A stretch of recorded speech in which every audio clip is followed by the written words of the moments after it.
Hello, beautiful people. Thank you for coming back to my channel. If this is your first time with me, welcome. I am Customized Key, and I'm here to talk about finding resources on campus. So a lot of people have asked me, like, people keep telling me to, find resources, and I don't really know what that means. And so guess what? That's what we talk about today. I'm gonna help y'all out. If you are a student, go grab a pen and a piece of paper, because I'm going to give you quite a few things that I think you should look into to see what your school offers. And then if you are a prospective Michigan State student, this video will also be of great use to you, because I'm gonna tell you some of the great stuff that is available to you as a student at Michigan State. So go green, go white, and let's get right into it. A lot of the resources that I'm going to talk about are more so geared towards the academics, just because I want you guys to be successful when you go away to school. There are a lot of things that you should know about when you go on campus and when you're traveling through campus and exploring what your school has to offer. I know you guys are probably like, oh my God, I want to see what my school got as far as this dorm, and maybe what do my dorm look like, and things of that nature. I kind of just want to give you guys a head start on some of the things that are offered at a nice majority of universities. And then I also want you to look into it and see if your school offers some of these same things. So what are resources on campus, right? Resources. We hear this a lot. And this can be used in a lot of different ways, right? So a resource, to me, this is my personal definition, is anything that can be of use to you, whether that be money, whether that be knowing the right people, whether that be just knowing what is offered to you, the things that you can get for free just because you're a student, just because you're a minority, just because you're of a certain nationality, just because you're of a certain religion, just because you're of a certain sexual orientation or sexual preference, just because you belong to a certain member of the community. There are a lot of different things, and there are a lot of different ways to be included in a multitude of universities and schools across the United States. One of the first things that you should do when you get to college is look up offices.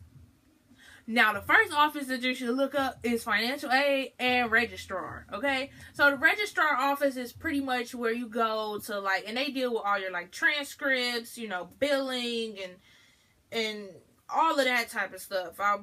Yeah, they deal with all of that. I went to the registrar's office quite frequently as far as enrollment, holds on my account, refunds, it was all in the registrar's office, and it was all at the same building. If you are going to Michigan State, that is the Hannah Administration Building. Walk in and go to your right, registrar. Walk in and go to your left for, paying for making payments and things of that nature. So look into your school's registrar's office, look up their website, because you as a student need to know where that is, how to access it, and what that does for you. Resource number one that I want you guys to look into are advising offices. Now, every single school in the history of school has an advising office. They're the people who let you know, hey, we're here to let you know if you're on track to graduate, how long it's going to be before you graduate, what your classes look like. I can also tell you how to finesse your electives.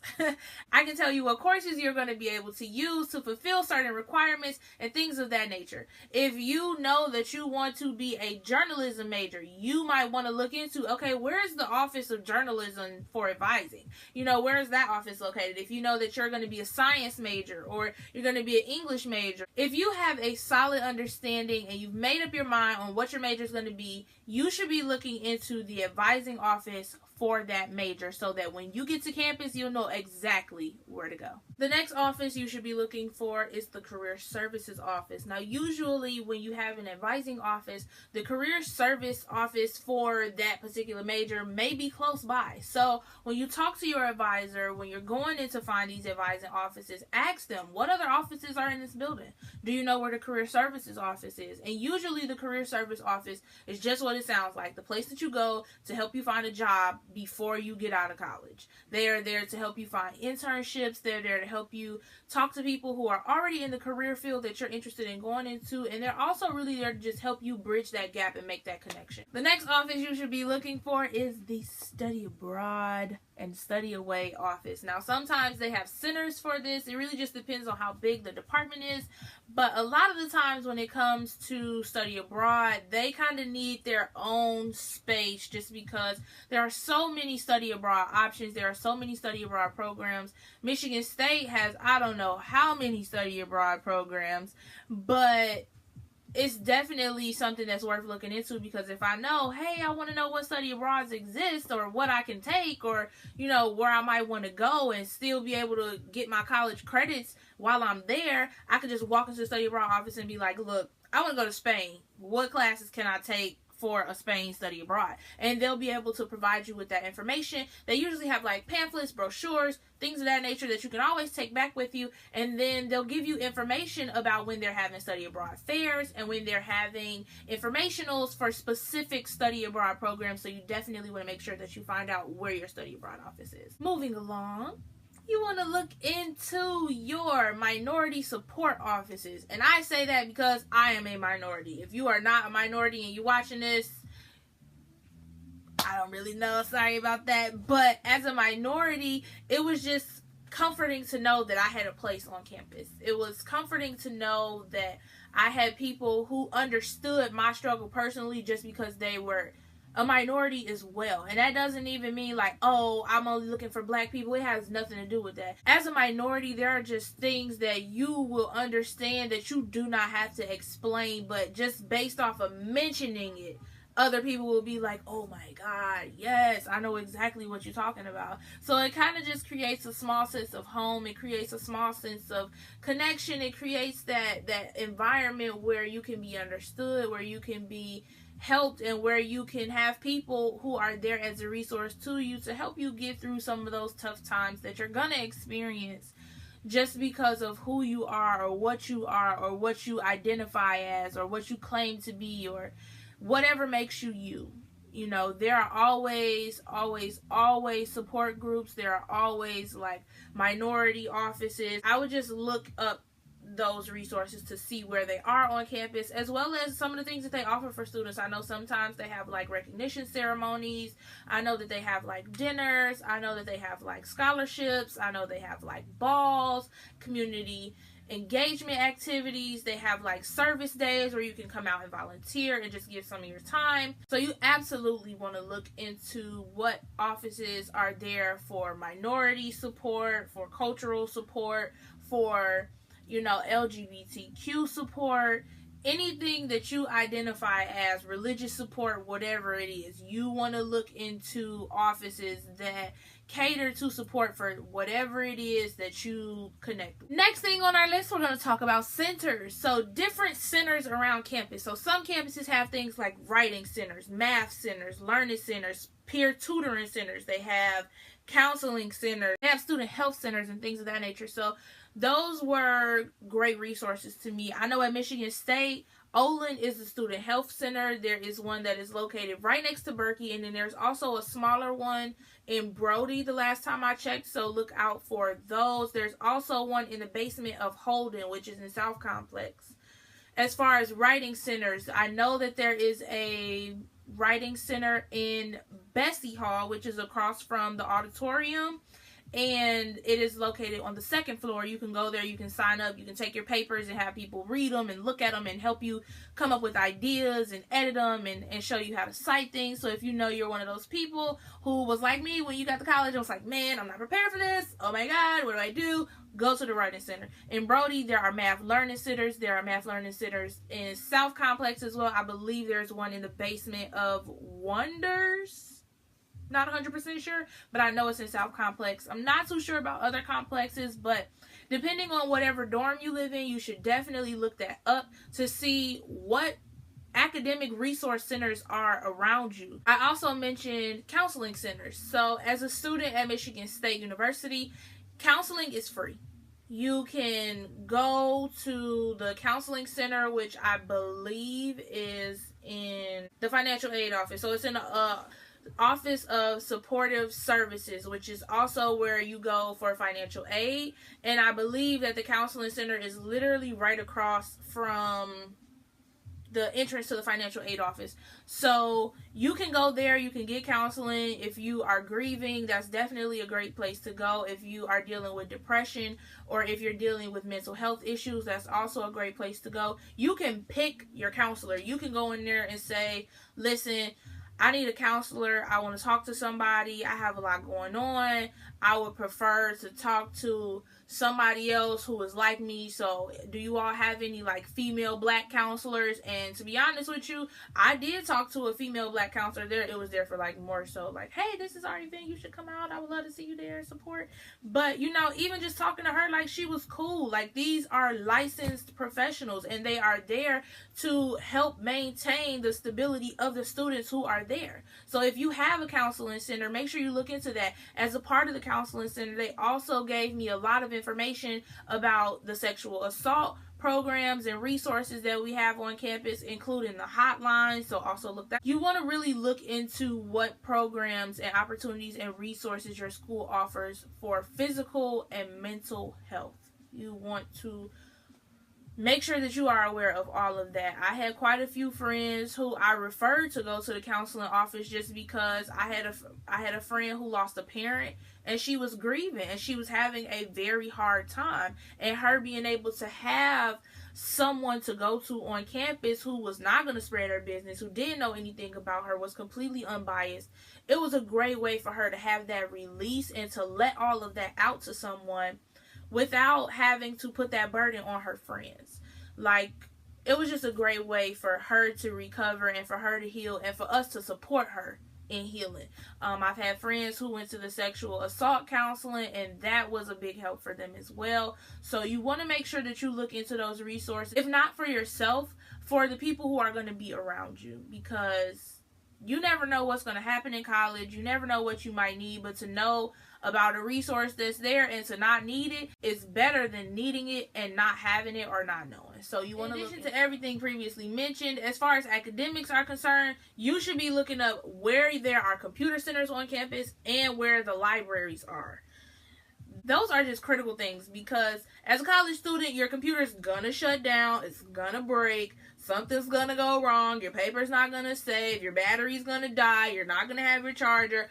Something's gonna just go wrong, and you kind of have to be prepared for that. So you should know where there are computer labs or computers that can be used by any student on campus. If you live in Brody neighborhood, there is a massive computer lab in Brody Complex. If you live in South Complex, there are computer labs in almost every lobby. If you live in South Complex, there are also computer labs in Holden. There's a computer lab in the top of Case on the second floor. That computer lab is bomb. My favorite computer labs are the one in Berkey on the second floor. There's also a computer lab in the basement of the financial aid building, and there are computer labs in Hubbard. There are computer labs, of course, in the library. Duh. There's computer labs in the law library, which is right behind the cattle station and across the street from Shaw. Yeah, so I've named quite a few. I'll let y'all look up the rest, but those, you should definitely be well aware of where your computer labs are and where your libraries are, because those are great places to study. Those are great places to have some silence, have some focus, and it's a great place to just be around other people who doing what they're supposed to be doing, so you can do what you're supposed to be doing. So, find out your computer labs and find out your library. Now, on to the fun stuff, right? So, the stuff that's a little more like, yes, I need to know this. You need to find out where all your snack centers are, okay? Where you can go to get food, where you can go to get snacks. If you're going to Michigan State, you need to know where every Sparties is at. To my knowledge, there are 20 Sparties locations. You can look them up, but the best ones are Brody, because they make deep fried food, they make pizza, they make all that stuff. The Union has the Sparties as well, but it's also a whole bunch of food in there. You can use Sparty Cash there. You can get combo exchange.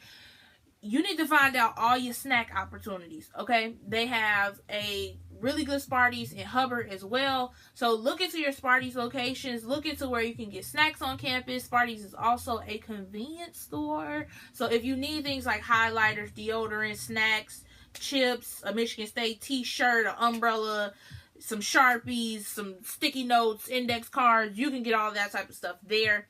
You want to look into your bookstores as well, because some locations on campus, as far as your bookstores, they're going to charge a little bit more.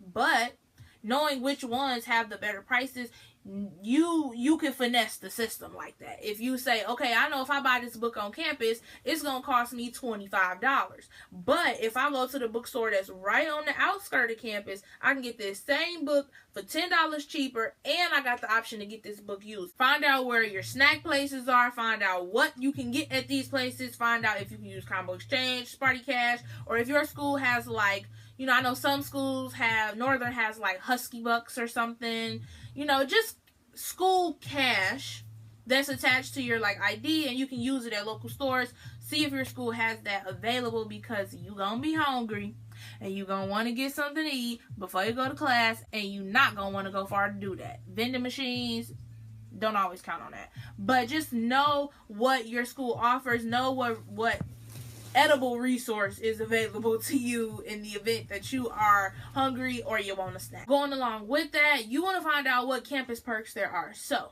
example, when I was at Michigan State, if I was out late at night and it was after 2 a.m. and I needed to ride back to my dorm, we had this thing called the Night Owl. Now, the Night Owl would pick you up from anywhere on campus and take you to anywhere else on campus. They really just wanted you to be safe. When the bus wasn't running, they'll pick you up from anywhere. There isn't a charge to it or anything like that.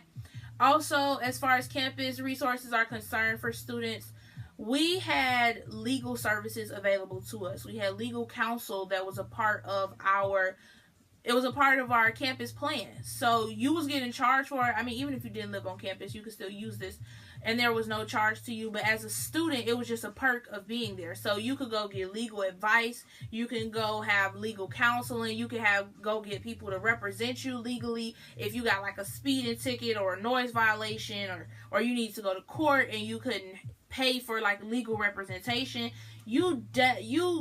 That's one of the greatest things that you could have. So find out if you have like legal assistance there for you. Find out about public safety. And I only say find out about public safety because sometimes you might have to go pay a parking ticket and it's at the public safety office and you don't know. Sometimes you might need to make a police report for whatever the case may be. You know, while I was in college, I found out somebody had used my information to start a cable bill in Detroit. I never lived in Detroit, but because I lived on campus, I had to call the public safety office for them to come out to my dorm room, and I had to make a police report in my dorm room to start that process to get it removed from my credit and all of this other stuff, yada, yada, yada. But had I not known that, I kind of would have been up a creek. And I probably would have still had that cable bill that was fraudulent in my name. So find out where your public safety office is in the event that you should need them. Last but certainly not least, you want to see what resources are available to you online for your school. When I was going to school, I was able to find out who my roommate was going to be from a Facebook group where people posted, you know, where they were going to be living just so that they could find their roommates. Now, looking back on it, it wasn't the most safe thing to do, but it was a way I found out who my roommate was going to be by going into this Facebook group that somebody told me about. And I guess they had like different statuses for different neighborhoods, and then people would just write like first floor Butterfield, first floor Hubbard, first floor or whatever, second floor, third floor, and then they would look and they'd be like, oh, okay, this person stay on my floor. And then you would message the people who lived on that floor like, hey, are you going to be in this room? Are you going to be in this room? I mean, it's kind of tedious, but it just got to a point where people was like, all right, we're going to make a separate group for our floor and figure out who our roommates are. So it was a great way for me to do that. I know that a lot of schools have like buy and sell pages. Michigan State definitely has one. We had this website called All MSU. They rarely use it because mostly everything is on Facebook now. From like using Facebook to pick up shifts for work. So you kind of got to be careful if your school is one of those places that do that. I know when I worked at Sparty's, it was easy for people to go in the Sparty's group and be like, hey, anybody want to work this for the close shift? And Brody, I'll give you $10 if you take my shift. And people would just write up under the like, hey, I'll take it. I'll call the office and let them know I'm taking your shift. So it was a great way for us to connect as far as like finding roommates early, about getting our shifts taken for work. What a great way to buy and sell stuff. So people sell everything on there. I'm talking from pets to furniture to books to notes to people literally sell everything. So see if there are any Facebook groups for your school. I know at Michigan State there's one called Overheard at MSU, and it's just a place where people go and tell stories that they overheard from people talking. And some stories really be hilarious. Some other stuff I just be looking like, where do y'all be at? Like, what? But it's just a great way for us to, I don't know, have a sense of community, have some, laughs, utilize social network to help us get to where we need to be, whether that means we need a couch or we need a calculator or we want to sell this pet that won't stop barking at 3 o'clock in the morning. In addition to that, you also want to make sure that you're connecting with your resident assistants and your cultural aides in your dorm and on campus, because they can also tell you about a lot more resources and things that are available to you as a student, and actually that's their job, so pick their brains and go at it. If you like this video, give it a thumbs up. Thanks for tuning in with me, and I hope that you'll come back. If this is your first time, I hope you enjoyed this video. Tell a friend, like and share, comment, rate, and subscribe, and I will catch y'all on the flip side. Peace out.